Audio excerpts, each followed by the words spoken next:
Assalamualaikum warahmatullahi wabarakatuh. Selamat datang kembali ke channel YouTube by RFS, Raisul Fadil Asfiruddin.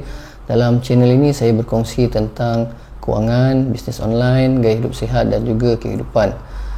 Pada kesempatan kali ini saya nak berkongsi tentang saya punya weight loss journey lah. Bagi anda yang baru mengenal saya, mungkin kenal-kenal je nampak saya ni dah kurus kan. Tapi dulu saya ni seorang yang obes, BMI lebih 30, berat saya pun lebih 90 kg. Saya tak pasti berapa berat saya paling maksimum, tapi last saya timbang 90 kg dan lepas tu saya tak timbang dah.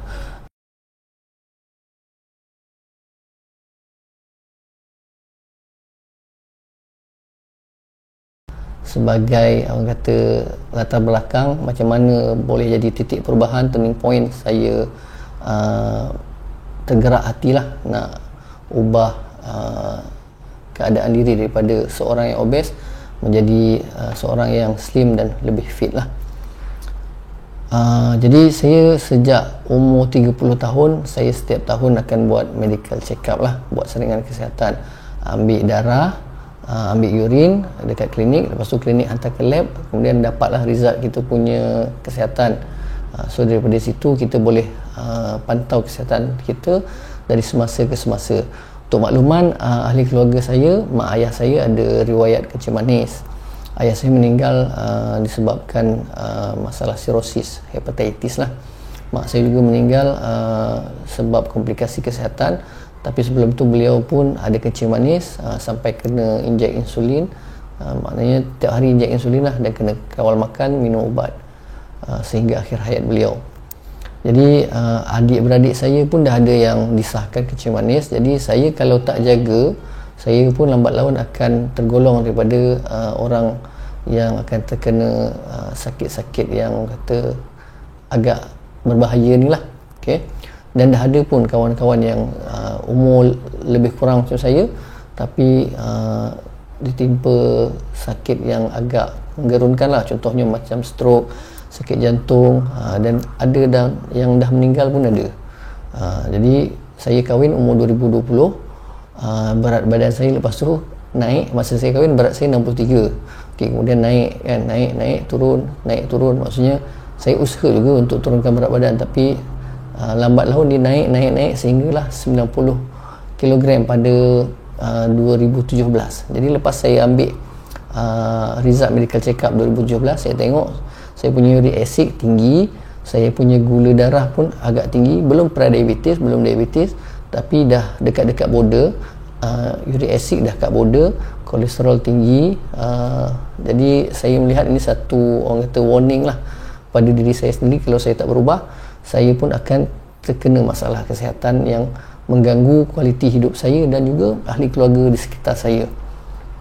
Jadi 2017 titik mulanya.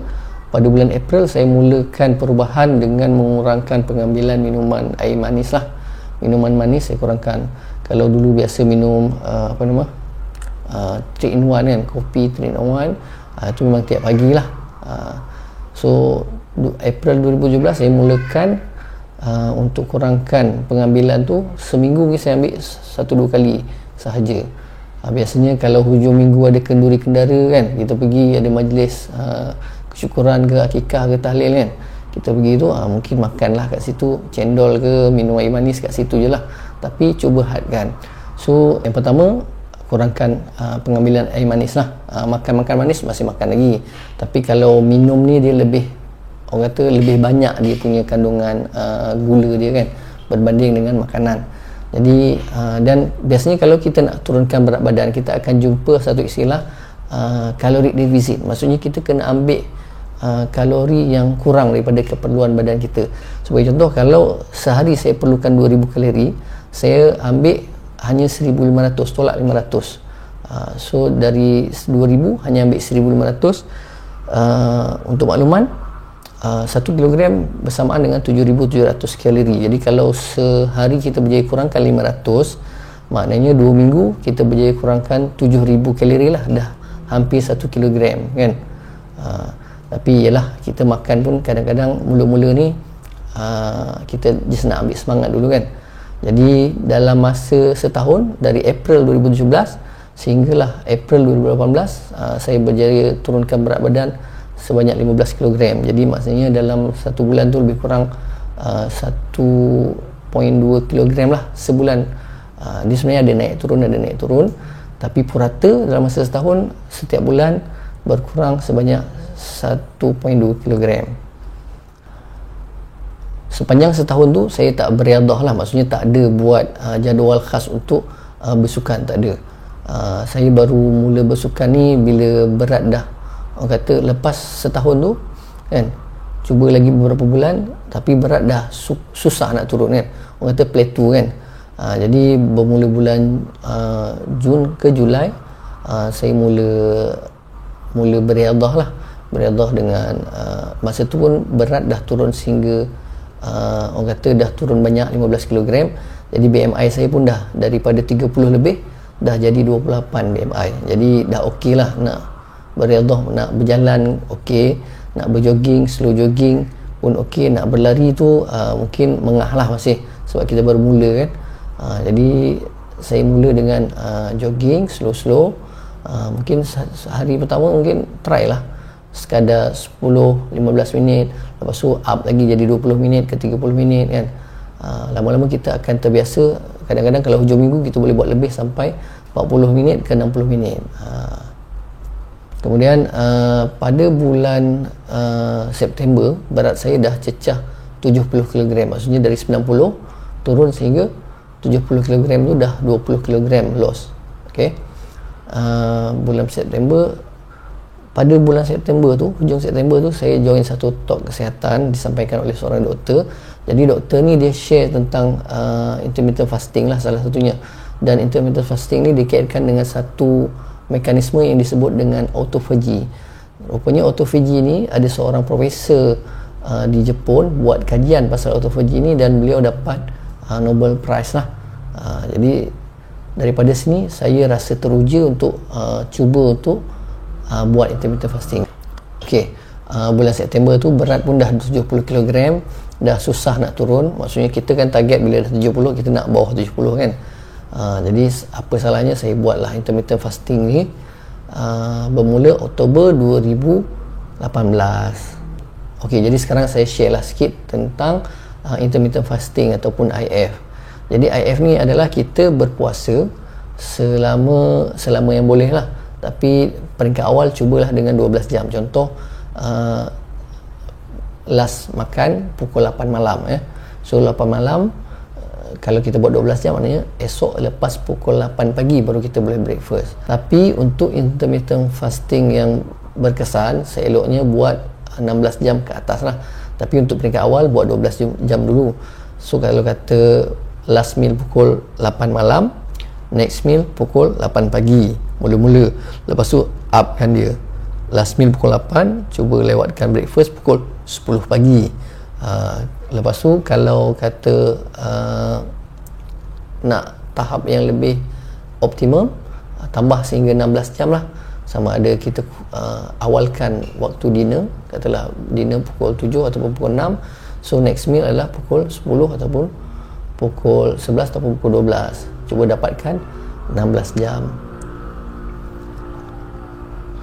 So bila saya belajar pasal intermittent fasting ni, dekat situlah saya belajar rupanya berat badan kita naik ni melibatkan hormon-hormon jugalah, yang terutamanya hormon insulin. Jadi bila kita makan something, terutamanya karbohidrat lah, bila kita makan dia akan proses jadi gula dalam badan kita, dan gula tersebut akan dalam masa 6 ke 8 jam akan dihabiskan oleh badan kita, digunakan sebagai tenaga. Bila kita tak makan apa-apa selama 8 jam, so badan akan ambil simpanan gula dekat hati dengan otot kita, dan bila benda tu dah habis, simpanan gula dekat hati dan otot kita dah habis, maka barulah dia mula mencari sumber tenaga yang lain. Sebab tu bila kita panjangkan puasa, maka fat burning tu berlaku lebih optimum lah. Jadi sebab tu bila biasanya lepas 12 jam, 14 jam, sumber tenaga, sumber gula dekat badan kita dah habis, dekat hati dengan otot pun dah habis, so dia akan mula mencari sumber tenaga daripada simpanan lemak pada badan kita. Contoh daripada perut, daripada dada kan, daripada peha, daripada mana-mana lah, muka kita kan, leher kita, semua dia ambil. Jadi semakin lama kita puasa, maka semakin banyaklah lemak yang diambil sebagai sumber tenaga bagi badan kita. Dan uniknya untuk intermittent fasting ni kita masih boleh minum. Kalau makan tak boleh lah, tapi kita masih boleh minum sepanjang puasa 12, 14, 16 jam tu. Kita boleh minum air kosong, kita boleh minum teh O, kopi O kosong, tak bergula lah. Kalau nak pemanis, so macam saya guna stevia lah. Jadi sejak Oktober 2018 sampailah sekarang, Alhamdulillah saya masih amalkan intermittent fasting. Kalau dulu kan sebelum 2017 cuba kawal berat badan, naikkan turun, naik, cuba turunkan, naik, cuba turunkan, tapi akhirnya sampai 2017 berat sampai 90 kg kan. Bila dah turun buat intermittent fasting pula, saya pernah cecah berat paling rendah saya 57 kg, tapi nampak kurus sangat lah. Bila dah kurus sangat ni, badan kita pun tak cantik, jadi saya cuba tak nak lah kurus sangat kan. Sekarang ni berat badan saya dalam 63-64 kg sahaja, tapi ini pun sebenarnya dah pernah turun, tapi saya cuba naikkan balik dengan buat senaman beban lah, supaya otot saya pun bertambah. Jadi dari tahun ke tahun kan saya buat medical check up kan. Jadi bila dah buat medical check up tu, kita boleh tengok result dari 2017, kemudian 2018 sampailah sekarang. Alhamdulillah kesihatan tu semakin baik lah. Dan apa yang lebih menggembirakan, body age saya, maksudnya kita ada umur ikut kita punya tahun lahir kan, ikut apa yang ada kat IC, tapi kita ada body age juga. Body age ni maksudnya kita punya dalaman badan ni macam orang umur berapa. Kalau orang yang obes biasanya dia lebih tua daripada umur dalam IC dia. Tapi kalau kita seorang yang slim dan fit, mungkin kalau umur dia katalah 40, tapi dari segi body age umur dia mungkin 20-an, 30-an, lebih muda 10 ke 20 tahun daripada umur dalam IC. Itu yang saya amat teruja lah nak tengok. Jadi bagi kawan-kawan yang susah nak turunkan berat badan, ataupun dah berjaya turunkan tapi nak maintain susah, maka buat intermittent fasting ni adalah salah satu kaedah yang patut dicubalah. Patut dicuba. Alhamdulillah saya sendiri dah 5 tahun maintain berat tu, tak adalah naik sampai lebih 70 lagi, tak pernah. Paling tinggi pun 68, 69, turun balik. Macam itulah. Jadi kalau kawan-kawan nak belajar pasal intermittent fasting, saya cadangkan join satu grup ni, nama dia Intermittent Fasting Malaysia. Nanti saya share dia punya link grup tu dekat description. Nanti kalau dah join grup tu, cuba cari nama saya, Raisul, search, mungkin akan keluar saya punya post yang lama-lama dulu saya punya sharing, akan jumpa kat dalam grup tu. Bagi kawan-kawan yang sedang berusaha untuk turunkan berat badan ataupun kekalkan berat badan yang ideal, saya ucapkan teruskan usaha, semoga berjaya jaya. Ada beberapa pesanan yang saya nak sampaikan. Yang pertama, bila kita nak turunkan berat badan ni, matlamat utama kita adalah niat kita nak sihat. Sebab bila kita sekadar nak kurus, bila dah kurus nanti niat kita longgar, kita akan naik balik. Tapi kalau kita niat nak sihat, sebab tu saya buat medical check up setiap tahun. Bila kita niat nak sihat, kita nak sihat sampai kita tua pun kita nak kekal sihat. Jadi dengan niat yang kuat tu, insyaAllah kurus tu akan datang dengan sendirinya lah. Okay. Kemudian yang kedua, kita buat proses ni beransur-ansur. Jangan drastik sangat, kita buat beransur-ansur. Kalau kata nak cepat, okey, tapi buat plan lah. Kita rancang sebulan kita nak turun berapa, dalam masa setahun kita nak turun berapa. Maksudnya lagi BMI kita tinggi, BMI 30 ke atas, maka kita punya perjalanan lagi jauh lah.